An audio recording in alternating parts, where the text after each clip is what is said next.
Bienvenidos al segundo episodio de Mano a Mano, Historias que Inspiran.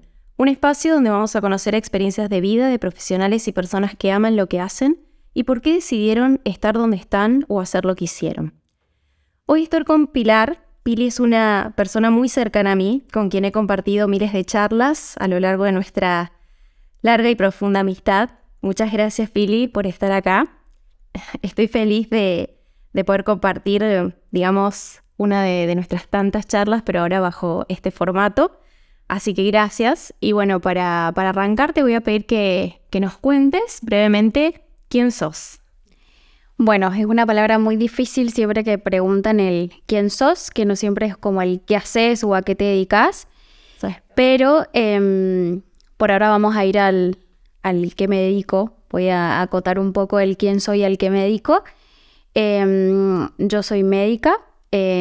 Y soy especialista en pediatría. Para llegar a eso hice toda la carrera de medicina, que son 6 años, y después hice la especialidad de pediatría mediante una residencia que fueron 4 años. Y ahí en este momento trabajo de eso de pediatra. Sos pediatra entonces de internación, un rubro al que, digamos, no muchos médicos, me imagino en este país, se dedican de primera mano, porque requiere, obviamente, sale de lo que es la tarea, digamos, más simple o que conocemos del médico, del atender en un consultorio. O sea, creo que el momento de la internación es un momento muy duro, independientemente de la edad, pero que esa dureza de alguna manera se acrecienta cuando se trata de niños, porque es como la vulnerabilidad, digamos, en el sentido más extremo. O sea, toca la cuestión de la minoridad y de que se encuentren en esa situación, ¿no? Donde la vida y la muerte, digamos, penden de un hilo. ¿Cómo definirían, digamos, o sea, en qué consiste tu tarea en digamos, lo que estás haciendo actualmente, este momento, digamos, de internación y de qué edades estamos hablando cuando nos referimos a niños y niñas, digamos? Yo trabajo, como decía, en la internación de un hospital público que atiende niños. Y es mi trabajo, la tarea, yo trabajo en la mañana, como hasta la siesta más o menos. Y el trabajo es, como vos dijiste, los pacientes internados. ¿Cómo se maneja un hospital más o menos? Vienen los pacientes a la guardia, que se llama guardia externa. Uh-huh. Se los atiende, a veces tienen patologías que son de tratamiento ambulatorio o de manejo ambulatorio. Ejemplo, un resfrío, una infección del oído o una gastroenteritis, que estén los pacientes bien hidratados, que no estén deshidratados. Y después hay patologías que requieren internación por diferentes situaciones, porque son más graves, por la edad del paciente, por la situación de vulnerabilidad del paciente, ya sea por dónde viven o con la familia que tienen, o por ahí hicimos pautas de alarma de los papás o de la mamá, o de los cuidadores. Entonces ahí se interna. Y yo los recibo ya internados. Bien. Entonces tengo una cierta cantidad de pacientes a cargo, trabajo con un equipo de médicos y de residentes, porque en el hospital donde yo estoy también hay residentes. Y entre todos vamos viendo, hay pacientes que requieren internación de 1 día, de 2 días o de meses. Y eso sería como el trabajo de todos los días. Obviamente, al trabajar con niños, no es solo importante la patología del niño, sino su entorno. Siempre les preguntamos con quién vive, si los papás están juntos, y cómo es su familia, quiénes lo cuidan. Obviamente los distintos tipos de familias, si son papás, si son mamás, si por ahí hay una abuela que se hace cargo, si la mamá tiene alguna patología, en qué trabajan. Todo eso es importante para nosotros. Para saber entender de alguna manera también, porque eso te quería preguntar, ¿de qué tipos de enfermedades estamos hablando para que se llegue a esa instancia de internación? Y me imagino que muchas de ellas a veces están ligadas a patrones familiares o experiencias de vida, sobre todo en su núcleo, en el núcleo primario, que es la familia para un niño, y que por eso se indaga en este tipo de vínculos. ¿De qué enfermedades entonces estamos hablando? Enfermedades que se internan puede ser desde que un niño se cayó de la cama y tiene un mes, que es un bebé, a, no sé, una sospecha de un cáncer, una leucemia, una diabetes. Entonces muchas veces se hace el diagnóstico, o sea, un paciente va a la guardia por tal síntoma que piensa que es algo banal. Sí. Y tal vez al internarse se da cuenta que es tal vez una enfermedad un poco más larga. No quiero hablar de gravedad porque, bueno, es muy relativo eso, pero con mejor o peor pronóstico, con un tratamiento más o menos largo. Entonces, bueno, por ahí uno en la internación hace diagnósticos de cosas que por ahí son muy difíciles, que por ahí decís, vino por tal cosa que era una tontera y de pronto me encuentro con esto. Exacto. Entonces, bueno, ahí también cambia mucho y ahí es muy importante la familia de ese niño o de esa niña, que son por ahí los que, por ahí si es un paciente de 2 años, él tal vez no termina de comprender el nombre de la enfermedad, pero sí es importante explicarle que va a tener que tener o internaciones más prolongadas o que va a tener que venir muchas veces al hospital y bueno, y una familia que acompañe es lo más importante de todo. Perfecto. ¿Abusos? ¿Llega gente con problemas de abuso sexual o ese tipo de situaciones que requiera, digamos, una internación? Sí. De hecho, lo que hace el hospital, en ese caso, al menos en el que yo trabajo, es... el hospital es como una guarda, digamos. Entonces, por ejemplo, se hace alguna denuncia o el niño o la niña, de acuerdo a la edad, dice algo, entonces se los interna porque en general, bueno, la mayoría de los abusos sexuales son intrafamiliares.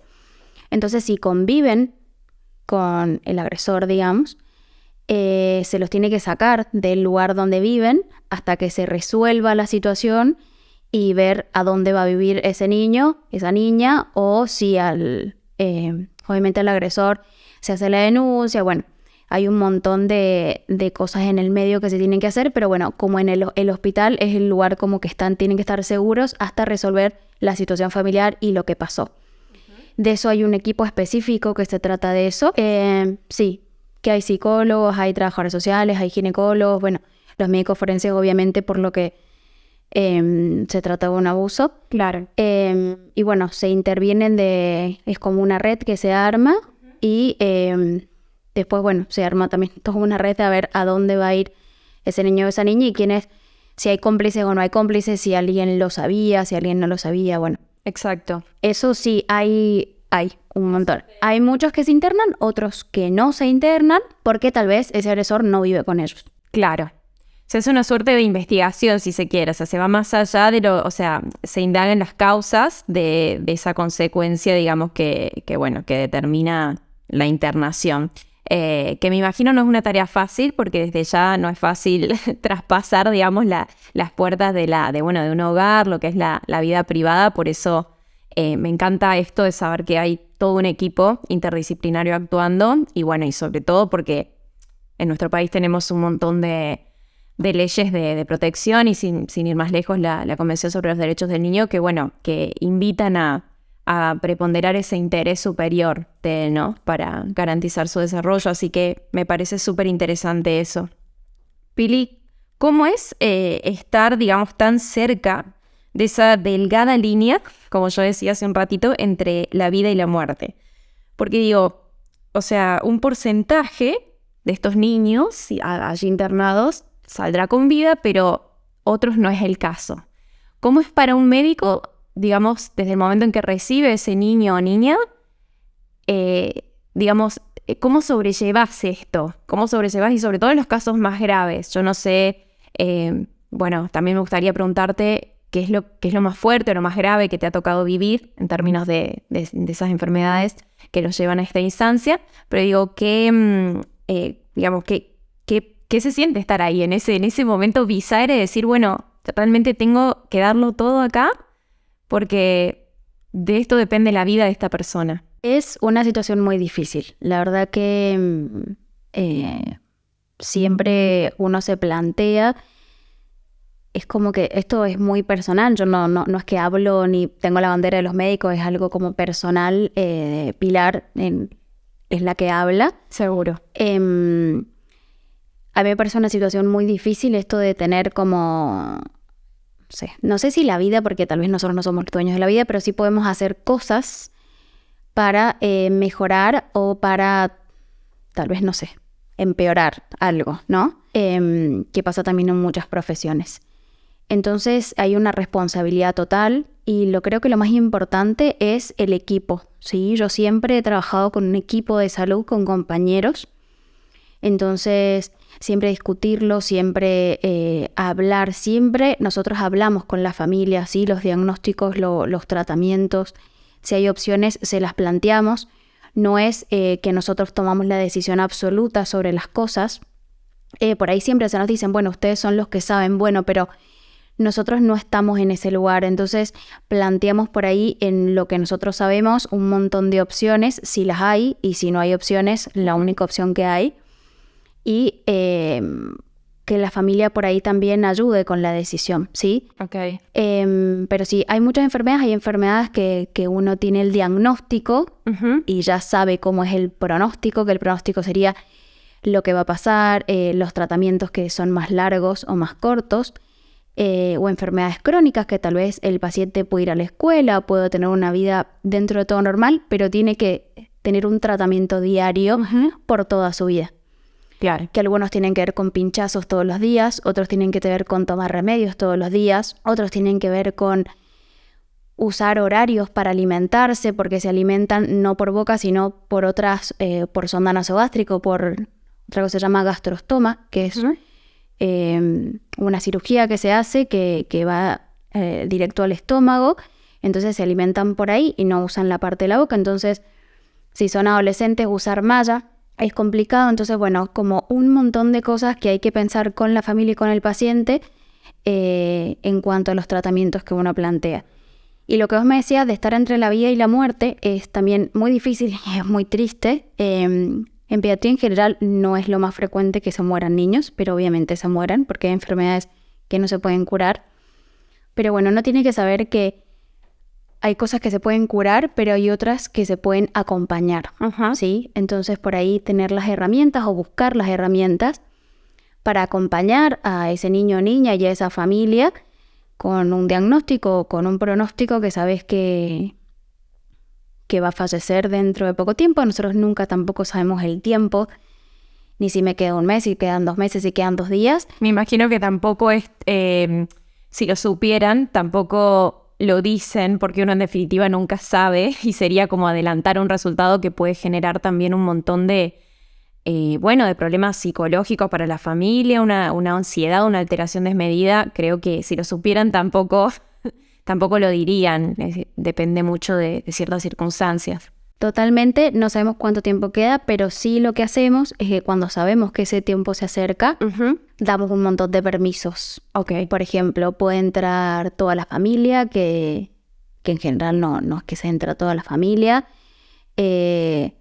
Tráiganle las cosas, no sé, dejamos pasar comidas que le gustan, si puede, obviamente, si no puede, no. Empezamos a eso, si alguien quiere venir que le gusta, no sé, que le toquen la guitarra, que venga alguien y toque la guitarra.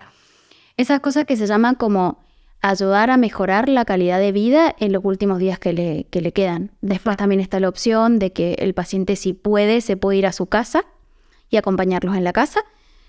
Hay un servicio, se llama Servicio de Cuidados Paliativos, que se encarga de esas como enfermedades como al fin de más crónicas o que son terminales o más acompañar en esta etapa de final de la vida. Por ejemplo, un cáncer, una leucemia, una cosa así. Eso, entonces a veces se puede ir a la casa y simplemente con un acompañamiento médico. Cada paciente es único, cada tratamiento es único y no se puede generalizar, pero también está esa opción. Hay muchas familias que lo aceptan. Perfecto. Y también se puede acompañar de ese lado y si no, bueno, en el hospital se quedan internados.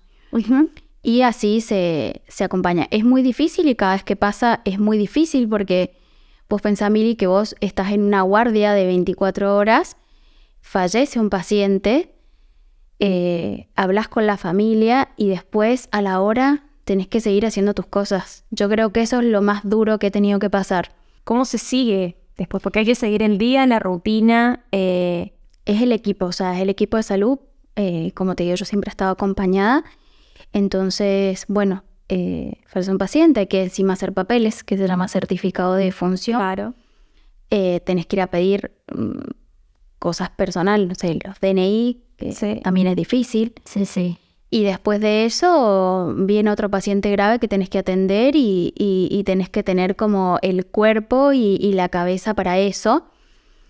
Entonces, bueno, es y no se puede decir, bueno, listo, ya está, sigo. O sea, ninguno de nosotros lo hace. Yo creo que sería como muy frío si en algún momento te pase como que es un número más y otro paciente más que se muere. Sí, porque somos seres humanos al fin y todos iguales y nadie exento de ese momento, digamos. Y nunca te acostumbras. Exacto. No es como, ay, bueno, estoy acostumbrada a que se mueran tantas personas. No, es como que entendemos la familia, entendemos qué es lo que significa. Creo que a todos se nos ha muerto un ser querido y nos ponemos o sea, tenemos esa empatía que se llama eso de ponerse en el lugar del otro y acompañar. Entonces después el seguir, después de un evento de esta magnitud, es muy difícil. Pero bueno, sabes que tenés que seguir porque tenés otro paciente que también es responsabilidad tuya y que también necesita que vos estés con la cabeza en eso. Y como te digo, el equipo que nos acompañamos entre todos para continuar. Sobrellevar esto. Qué importante esto que contás del equipo, ¿no? De una profesión que evidentemente es, digamos, debe ser como no solo interdisciplinaria, en este caso puntual en lo que vos trabajás, sino también la solidaridad, ¿no?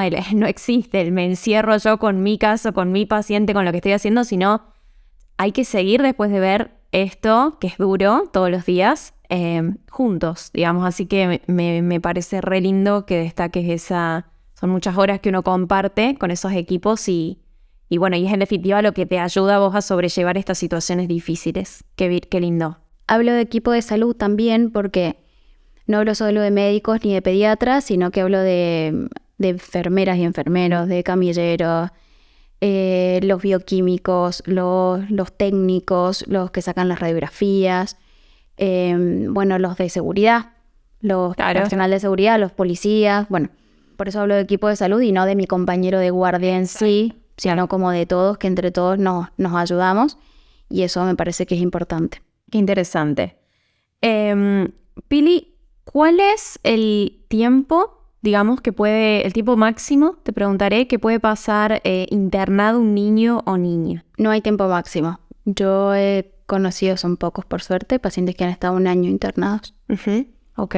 Vos pensás el gasto público también que es eso, o sea, y si uno habla como fríamente, pero sí, y si no, que se internan 3 meses, se van a la casa 2 meses, se vuelven a internar 4 meses, se van a la casa 1 mes y vuelven. La verdad que tiempo máximo no hay.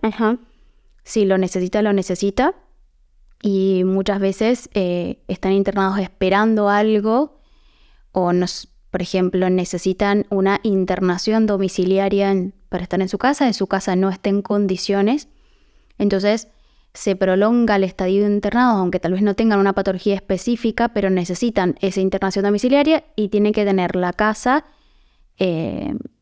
distintas cuestiones constructivas, digamos, o sea, que el piso tenga cerámica, que las ventanas estén bien hechas, tener una habitación para ese paciente, que entre una cama ortopédica, por ejemplo, y todos esos cambios en una casa por ahí llevan mucho tiempo y eso muchas veces es un ejemplo de que se podría llegar a alargar una internación en un hospital. Claro, cuando no están los medios necesarios para que ese tratamiento o seguimiento pueda continuar en la casa del niño o niña, se lo deja, digamos, internado también.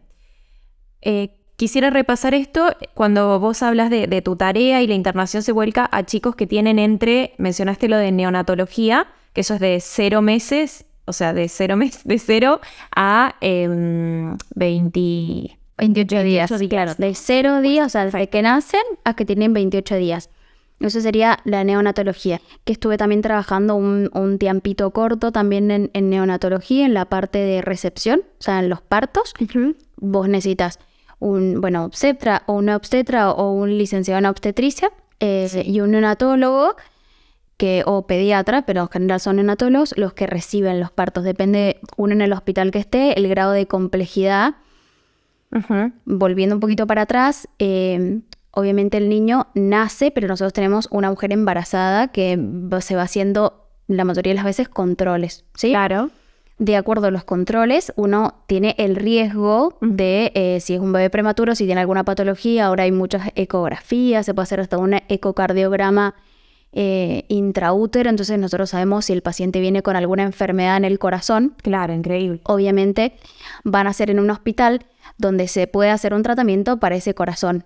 Claro. En cambio, si es un bebé que viene sano, que no tiene ninguna patología, que la mamá no ha tenido ninguna patología en el embarazo, pueden hacer en un hospital que tal vez no necesite tanta complejidad y pueda irse a su casa a las 48, 72 horas. Perfecto. Yo he estado en ese hospital de baja complejidad, recibiendo niños en los partos y después en la parte que se llama internación conjunta, que son los bebés que están bien y que a las 72 horas se van a la casa. Pero para saber cómo es recién nacido y uno no lo ha revisado muchas veces, siempre están entre 2 y 3 días revisándolos todo el tiempo a ver si todo está bien y ahí se puede ir a la casa. Ajá. Che, y tanto en internación como en neonatología, ¿se hace un seguimiento? También que hace un ratito hablamos de este tema de las familias y de que se le informa, de que a veces el hospital funciona como guarda, como bien contabas, pero ¿se hace un acompañamiento especial para los padres o familiares, digamos, de esos bebés que están bajo observación? Sí, en el hospital donde yo trabajaba, siempre nosotros les hacemos una entrevista y, como yo te digo, siempre les preguntamos a la mamá y al papá o al cuidador que esté. Sí. Se habla mucho, con las mamás que son las que acaban de tener a su bebé, siempre son mujeres, obviamente. ¿Quién pone el cuerpo? ¿Quién para el cuerpo? Todo esto, digamos. Sí, y responden a las preguntas cansadas y todo, igual responden las preguntas. Siempre les preguntamos si, tienen alguna enfermedad, si tienen alguien que los acompañe, y van licenciadas en psicología o personas que por ahí necesitan un poco más de apoyo, que es un momento muy difícil para la mujer. Es muy como crítico ese momento donde nace el hijo, no sabemos cómo fue concebido, digamos qué pasó en el embarazo, si sufrió violencia o no sufrió violencia, si fue querido o no fue querido. Pero ese bebé está ahí, esa mamá está ahí, nosotros necesitamos que haya un vínculo que se llama, es muy importante el vínculo entre la mamá y el bebé las primeras horas y los primeros días de vida. Me imagino, claro. Pero no siempre es fácil y no siempre es tan natural como por ahí se dice, porque por ahí hay muchas cosas en el medio. Entonces, ayudar a esas mamás que puedan llegar a tener un vínculo con ese bebé, y cuando hay problemas en ese vínculo, tratar de ver de qué forma se puede solucionar. Ajá. Sobre todo con apoyo, ¿sí? Hay licenciadas en obstetricia, hay licenciadas en psicología que nos ayudan con ese tema, que tienen muchas más herramientas para acompañar. Y si nosotros detectamos problemas sociales, también damos aviso, y ahí también puede intervenir o servicio social para ayudar a esas familias y a esos bebés. Ajá, interesante.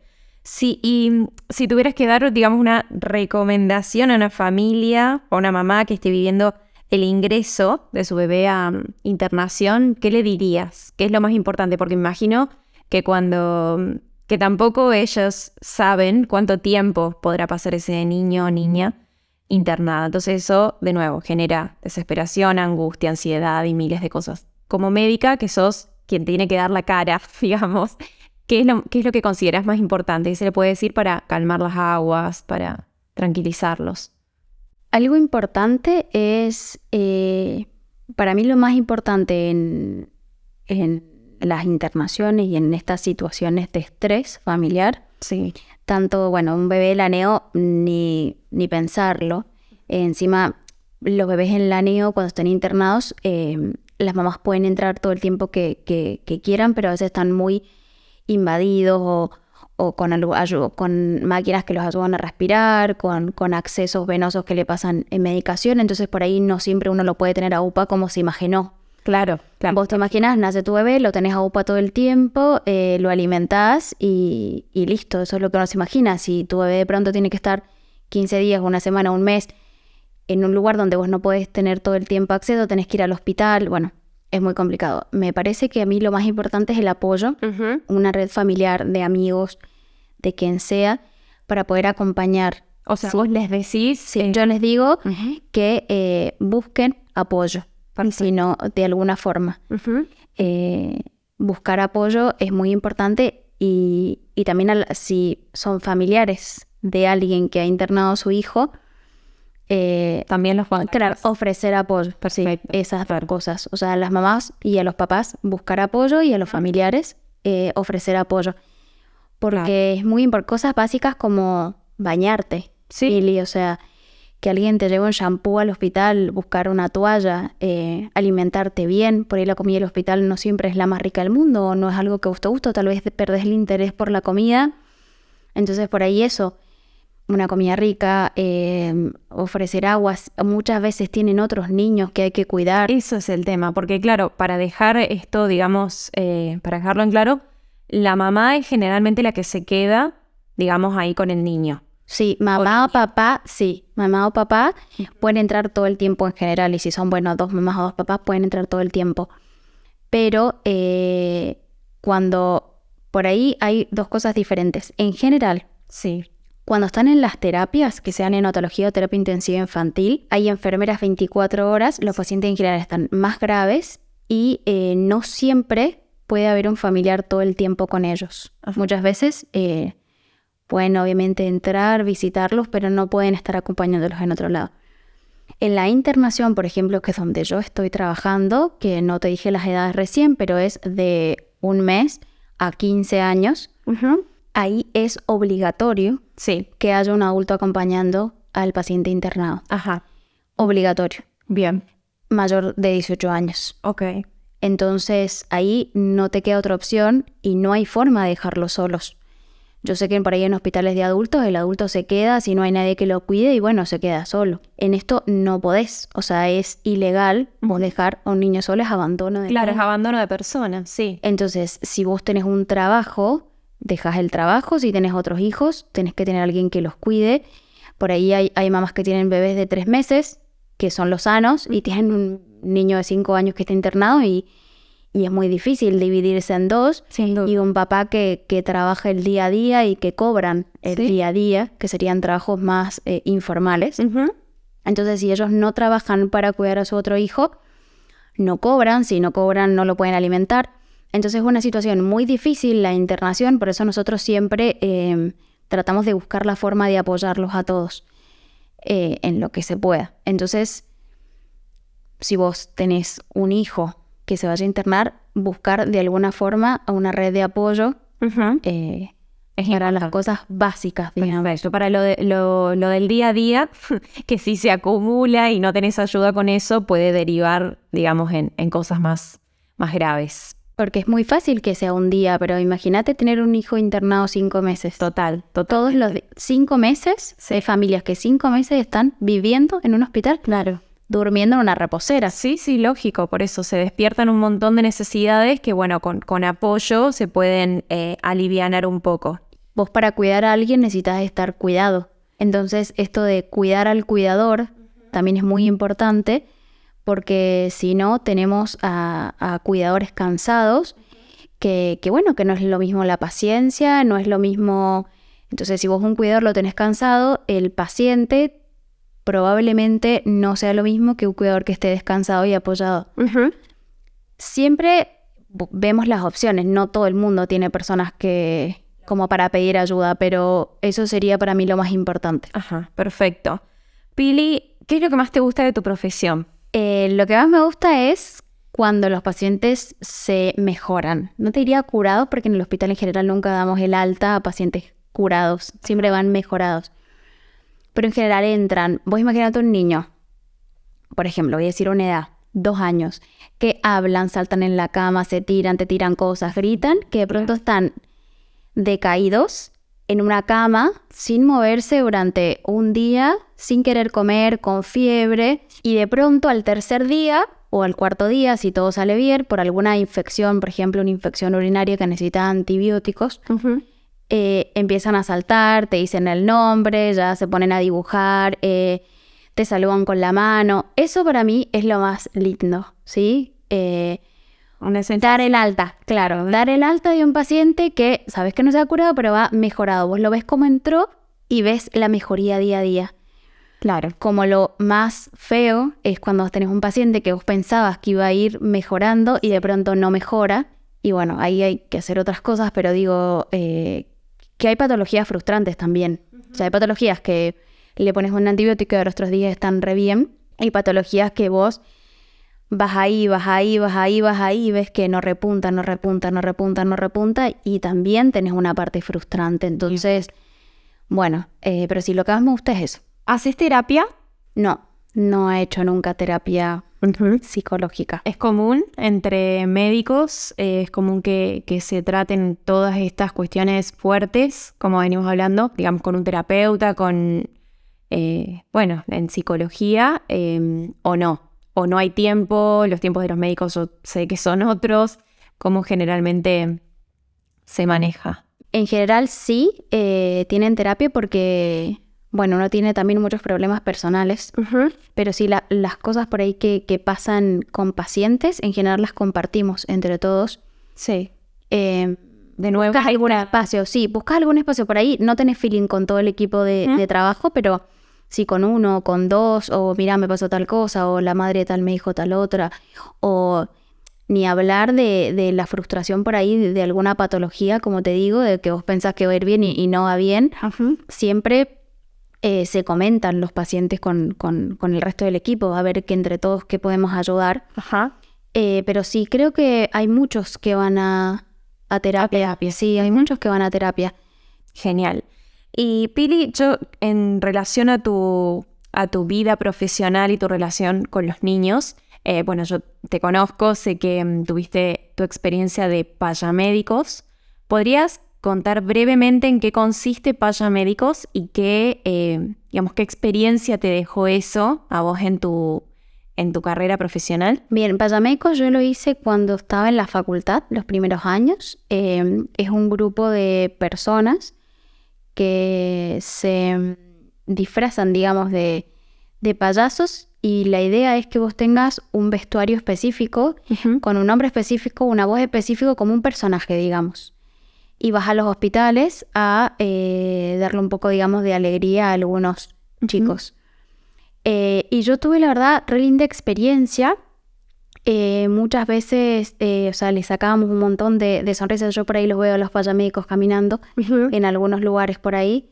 Pero algunas otras sentía que no nos querían. O sea, había algunos niños rechazo.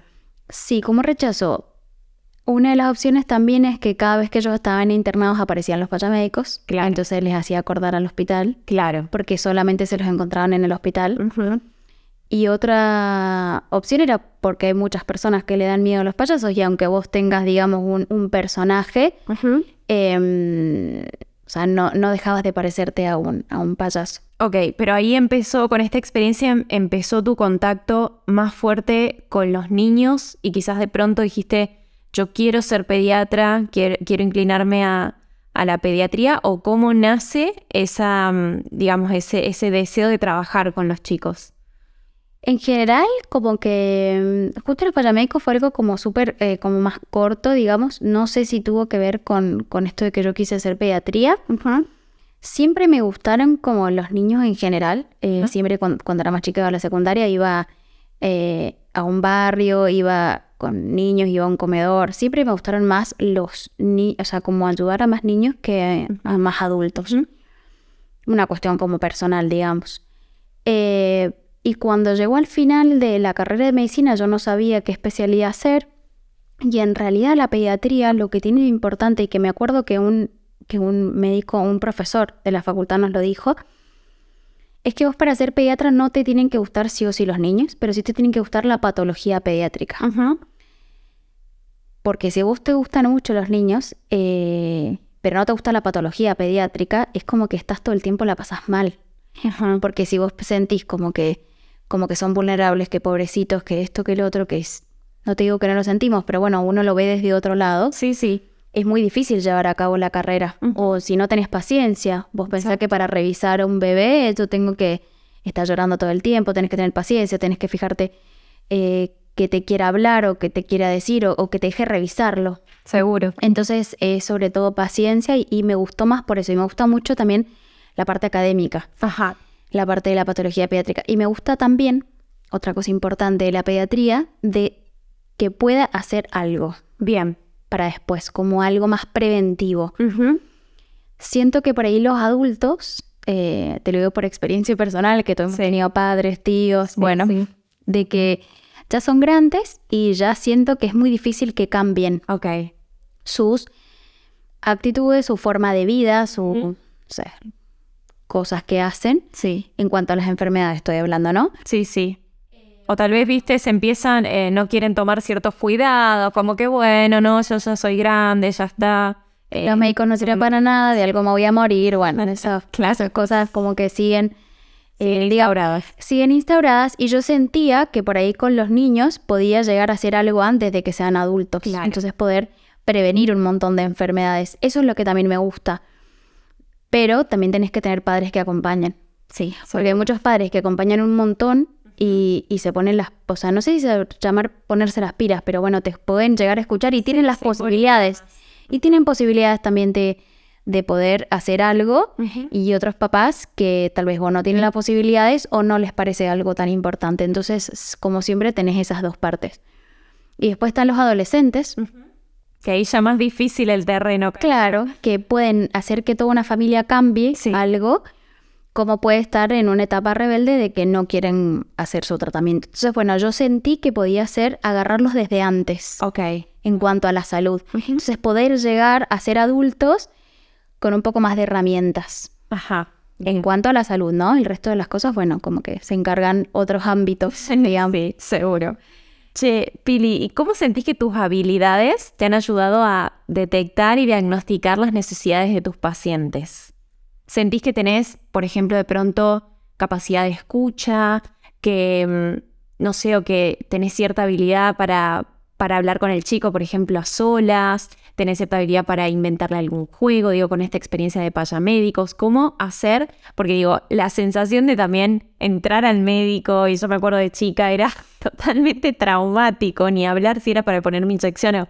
Imagino en una situación de internación, o sea, ¿qué sentís que es lo fuerte de vos, digamos, para aplicarlo en tu profesión?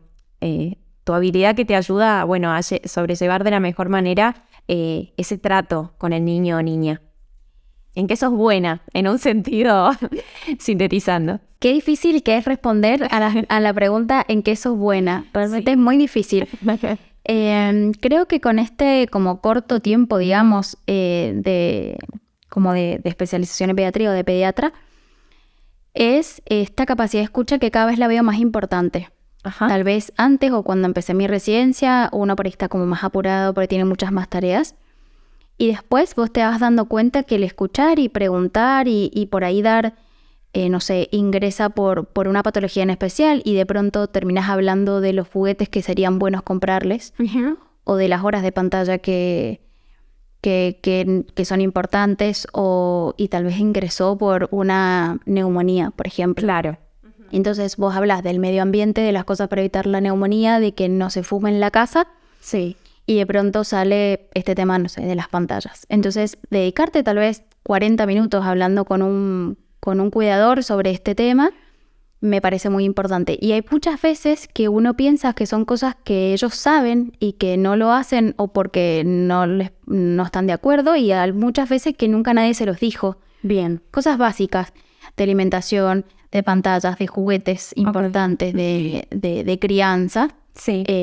Tampoco es que uno va a decir la palabra mayor porque cada familia es diferente y cada cultura es diferente, pero por ahí, si ellos te preguntan y te piden por ahí algún consejo o alguna palabra, uno por ahí tener las herramientas para hacerlo. Y sentís que podés hacerlo y que te das ese tiempo de alguna manera. Me parece que cada día es más importante hacerlo, porque entrar y revisar al niño e irte no suma tanto, pero sí el dedicarle un tiempo y también preguntarles cuando son más grandes, ¿por qué pensás que estás acá? O ¿qué te gustaría hacer? ¿O te gustaría que te traiga algo? Mirá vos. Un libro, si les gusta leer, o algún juguete, algo que... Entonces, no sé, ahí hay unas voluntarias, hay muchas personas, digamos, en el hospital que tienen juguetes, que tienen ropa, que tienen esto, que tienen... Entonces, otras necesidades, además de la enfermedad que tienen. Eso me parece que creo que es importante y que me he dado cuenta en este tiempo que está bueno escuchar y hablar de esas otras cosas. Ajá, genial. Pili, los horarios y las guardias de un médico modifican la rutina que se tenía antes de ingresar, digamos, al ejercicio de esta profesión. Siempre quise saber cómo es el tema de las guardias, a ver, cómo es un día, 2 noches ahí, tema horarios, ¿viste? Yo siento por ahí a veces que si no duermo unas 7 horas, no funciona al otro día, no respondo, básicamente. ¿Cómo es? ¿Cómo es un día o una semana de guardias? ¿Cómo es la relación con tus compañeros ahí? Me gustaría que cuentes un poquito. Sí. Las guardias, la verdad que hay personas que le encantan. Yo no soy tan fanática de las guardias. En este momento he elegido no hacer guardias. Que hay personas que pueden elegir, otras que no las pueden elegir porque son como una condición sine qua non tal vez de su especialidad. Sí. Pero es un momento en el que yo no sé cómo podés llegar a estar tantas horas como activo. Eso me llama la atención. Es increíble. Yo no sé cómo lo hemos hecho, digamos, y cómo lo haces cuando te toca. Pero bueno, es la adrenalina. Yo creo que es adrenalina. Si, no sé, por ahí estuviste sin dormir un montón de horas y de pronto son las 7, 8 de la mañana del otro día y llega un paciente grave y de pronto estás pensando como si nada. Sí. O a veces estás muy cansado, también te pasa y necesitas de nuevo a tu compañero. Pensar entre más personas. Hay guardias que se dividen, por ejemplo, hacen un grupo de 0 a 4 de la mañana y el otro grupo de 4 de la mañana a 8. Entonces, esas 4 horas vos sí o sí las dormís. Ok. Y el otro grupo en las otras horas. Y bueno, hay diferentes estrategias que hacen diferentes equipos de trabajo para poder sobrellevar esas guardias. Pero la verdad que yo no sé, en realidad si vos me decís para atrás cómo lo hice, pero se puede hacer.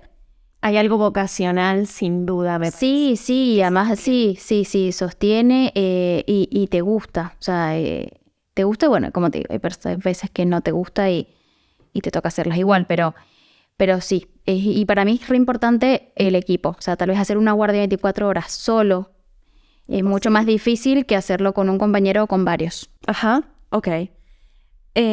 ¿Cómo es el balance, digamos, entre una profesión tan demandante como es esta? Digamos, yo no menosprecio ninguna otra profesión nunca, pero siempre creo, y de la mano con lo que venías charlando, que los médicos tienen un enorme grado de vocación, porque un enorme grado de vocación y de pasión por lo que hacen. No es que su vida termina cuando cierran la puerta del consultorio o cuando termina su horario en internación.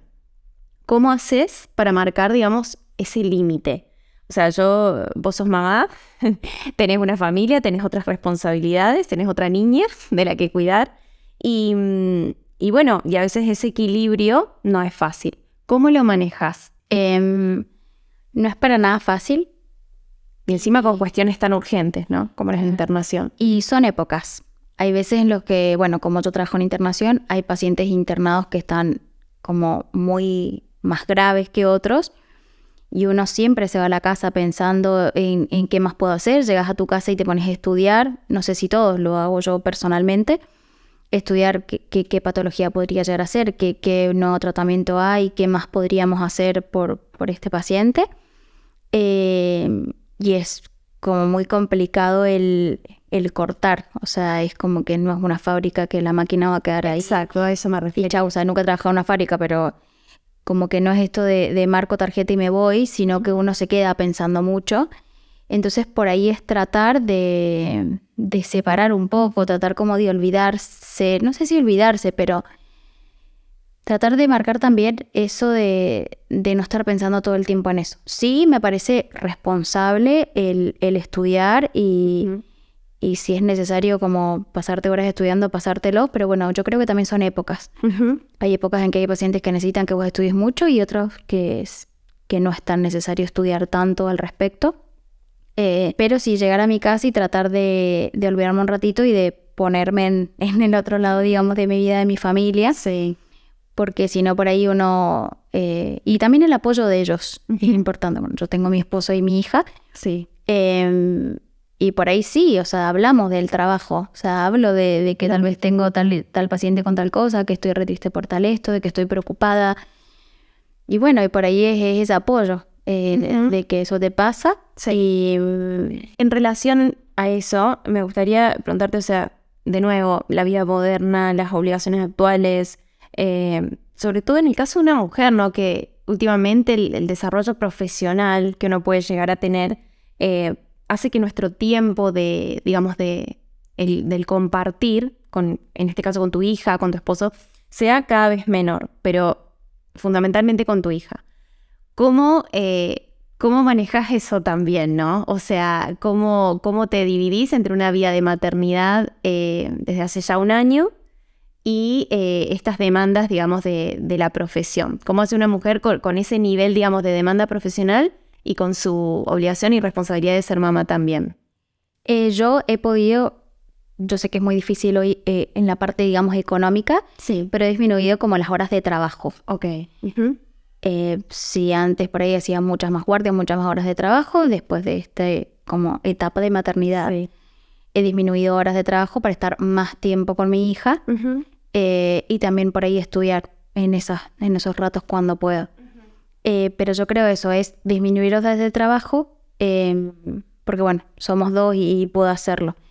Y bueno, tratar de ir a la plaza, de recrearse. De ir a visitar a algún familiar o algún amigo en un miércoles a la tarde. Eso me parece súper importante. Mi casa no siempre es la más limpia del mundo y la más ordenada. Claro. Pero sé que, bueno, también trabajando en un hospital, uno por ahí creo que dice, bueno, un niño sano que no tiene que estar internado, que no tiene ninguna patología grave, trataré de disfrutarlo como pueda. Y yo creo que también es muy importante el saber eso y tratar de disfrutarlo al 100%. Entonces, tirarte de panza, aunque estén los platos sin lavar, Claro. a mí me ha parecido muy importante. Sí, y importante. que todo pasa rápido. Uh-huh. O sea, es como que un niño hoy hace un montón de monadas y mañana ya va a estar yendo a primer grado. Entonces, si vos por ahí no aprovechás este tiempo y te tirás de panza, aunque los platos no se laven, Claro. estén sucios 1 hora, nadie se va a morir y vos pudiste aprovechar eso. Como que he tomado mucho en cuenta esto del tiempo, Uh-huh. que me parece muy valioso y que puedo hacerlo. Y tal vez en otro momento tenga que trabajar más horas o tenga otra situación de vida en la cual no pueda aprovecharlo. Entonces, bueno, en eso trato de hacer esas dos cosas y cortar un poco con los problemas del hospital. Hablamos bastante sobre este tema de el acompañamiento a los padres, a la familia, la cuestión psicológica y las veces que vos tenés que, bueno, sentarte, hablar con el niño o niña y decirle qué pasó, qué es lo que querés hacer, en qué estás, digamos. La cuestión psicológica, y también obvio que trabajás con un equipo con psicólogos y tal. La cuestión psicológica creo que es muy importante, ni hablar después de lo que fue la pandemia, sobre todo en los chicos, en la escolarización y tal. ¿Cómo ves el tema de la salud mental en la Argentina? Yo personalmente, por ejemplo, pienso que todavía es una deuda pendiente. Vos, que estás ahí adentro, que lo vivís, que tenés el contacto diario con niños, sobre todo, que así como es bueno prevenir con cosas al niño antes, también es bueno ocuparse de problemas mentales con anterioridad para que eso no devenga, digamos, en una cuestión más grave. ¿Cómo ves el tema de la salud mental en Argentina? Yo también lo veo en esto de que, siempre hablando del entorno, ¿no? O sea, no es lo mismo vivir en un entorno de amor y de papás o de cuidadores, vamos a hablar de cuidadores, porque no siempre son padres, de cuidadores que te quieren, que quieren lo mejor para vos, a cuidadores que por ahí no quieren lo mejor para vos o no tienen esta parte romántica de que porque tenés un hijo lo amás con todo tu ser y vas a hacer todo lo posible para que esté bien. Entonces, bueno, hay personas que tal vez no viven en un lugar de amor y de paz, donde hay mucho maltrato psicológico, físico, en unas escuelas donde los niños viven mucho maltrato por sus compañeros. El bullying es tremendo, o sea, la verdad que lo que uno escucha es tremendo. Y también hay personas con alguna patología o algún síndrome que también viven maltrato o discriminación por una sociedad que tal vez no termina como de incluirlos o de aceptarlos. Y también hay familias que no aceptan que su hijo o su familiar tenga alguna patología. O sea, el primer paso podríamos decir es La familia. la familia, la Sí. aceptación de lo que pasa. Y bueno, y capaz que desde el Estado ya o desde tu posición como médica tal vez de impulsar esto de, che, acá hay algo y hay que darle la importancia que merita. Porque que no lo podamos ver, que no sea una cuestión física, no significa que no devenguen un montón de enfermedades. Claro, y además vos pensás que la parte psicológica es muy importante. Por ejemplo, está la baja talla, digamos, por una cuestión psicosocial. O sea, o un niño con malnutrición porque nunca nadie lo abrazó. Entonces, Tremendo, tremendo. no sería malnutrición porque tiene que ver con la alimentación, pero sí, o sea, como que no tiene un adecuado crecimiento y desarrollo, digamos, porque no tuvo una correcto... o no tuvo amor, o nadie lo abrazó, o nadie jugó con él nunca, o nadie le habló. O sea, niños que no hablan, pero porque nadie les habla. Entonces, bueno, eso tiene que ver mucho con la salud mental. Entonces llegan a tener por ahí adolescentes, o no tan adolescentes, niños, con muchas enfermedades psicológicas que tienen que ver con esta historia, ¿sí? No sé, por ejemplo, yo te voy a dar un ejemplo que no quiero hablar de patologías, pero te hablo de películas, del Guasón, no sé si las has visto. Sí, claramente un reclamo a la falta de atención al problema de la salud mental. Es un problema de salud mental con toda una historia que obviamente un entorno que obviamente es una mente que tiene que ver con la salud mental, pero fíjate todo ese entorno anterior que él después se entera. Hay muchas cosas que le pasaron a él para que esa mente se enfermara. Hay un antecedente, hay cosas genéticas que también influyen, pero en sí hay un entorno que también enferma a una cabeza. Entonces sí, me parece que falta mucho, por ejemplo, en la parte pública, falta mucho salud mental, pero bueno, hay diferentes factores por los cuales faltan, pero sería algo muy importante y hay pacientes que requieren medicación y tal vez... no están lo suficientemente atendidos o como decís, tal vez no está la suficientemente atención puesta en eso y sí en la parte física, cuando en realidad somos un conjunto, o sea, mente y cuerpo somos un conjunto y lograr el equilibrio tiene que ver con las dos cosas. Ni hablar, ni hablar. Pili, bueno, nos vamos acercando al final de esta charla hermosa que agradezco nuevamente que hayas venido y yo pienso dedicar tu vida a cuidar, a salvar muchas veces otras vidas. ¿Qué es lo que te llevó a ser médica? ¿Qué es lo que te hizo despertar esta vocación y esta dedicación que vos hoy ponés y sobre todo con los niños y niñas? A mí siempre me gustó esto como de tratar de poder hacer algo por el otro. Siempre me gustó. Como te digo, desde chica iba a algún comedor y íbamos a jugar con los chicos, les llevábamos comida. Me acuerdo que siempre por mi casa pasaban unos chicos. Creo que también va mucho como en la familia en la que nací, en la que me tocó estar, que pasaban chicos pidiendo y siempre en mi familia alguien iba y les daba comida. Muchas veces encontrábamos esa comida tirada un par de cuadras, pero no por eso dejamos de Era dar. menor el gesto, claro. Claro, siempre es como que si se necesitaba, se ayudaba. Y yo por ahí decidí ayudar desde otra forma. Y por eso también como la pediatría, como ayudar desde tratar de modificar desde temprano. Entonces, bueno, creo que es eso lo que me gusta. Tratar de hacer un cambio, ¿sí? Y yo estoy muy segura que no siempre que nosotros intervenimos hay un cambio, pero si tal vez de 10 hacemos uno, para mí ya es un montón. Entonces, eso por ahí creo que es lo importante. Y cuando uno te dice como gracias por esto, gracias por el otro, es como muy gratificante esa parte de lo que nosotros, de vos, aprender cosas para ayudar a otro. Uh-huh. Que hay muchas profesiones así, creo que la mayoría lo hacemos ayudando a otros. Es lo más lindo. Qué lindo. Pili, ha sido un gustazo. Gracias, te admiro. Espero te deseo lo mejor en esta carrera y en este área, digamos, en la que has elegido desenvolverte. Así que, bueno, gracias por este momento de verdad. Y desde ya también quiero agradecer a todos los que me hicieron unas devoluciones hermosas por el primer episodio. Espero que este también les guste mucho. Y bueno, eso, simplemente gracias. Gracias por venir. Bueno, muchas gracias por la invitación y bueno, uno más de los muchos humanos que andamos por ahí tratando de sumar nuestro granito de arena con lo que podemos. Haciendo una gota en el océano. Gracias, Pili. Muchísimas gracias.